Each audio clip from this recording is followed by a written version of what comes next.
I'm Gus Mueller, host of Vanderbilt's Audiology Journal Club. I'm sitting here with my friend and colleague, Ben Hornsby, faculty member here at Vandy. Ben, I know you're an old pro at this journal club thing. I recall last year, whenever it was, last fall, I think it was, you did a session.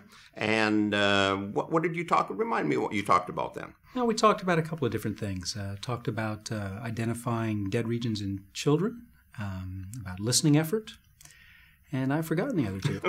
Well, those are two pretty good ones. And for those of you, this was all archived.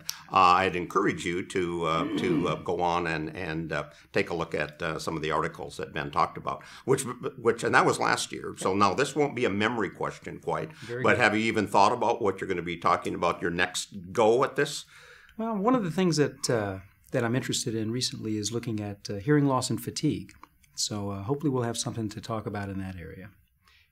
Tell me more. What hearing loss and fatigue? So yeah, one of the common complaints people with hearing loss have is that they can be drained or tired due to the just process of trying to understand speech in an everyday setting. It can have significant impacts on quality of life. So that's something we're interested in looking at and doing a little research on here. So I know you're a rock climber, so let me guess. You're going to have people climb rock with you for 6 hours, and then you're going to rush them back and do a hint, something like that. Or on the cliff face, one or the other. You know, and that's if you can get that written into a grant, go for it. Which actually then takes me to another question I wanted to ask. I know you're teaching a lot of classes. You're working with AUDs on capstones and all this kind of stuff. But I know you also have some of your own research. That's right. And is that related to this fatigue thing, well, or do you have some other projects? Yeah, some of it is related to the fatigue work, and we'll be talking about that at a recent, or the upcoming AAS meeting. Okay. But also we're doing work on a variety of things, both basic and clinical.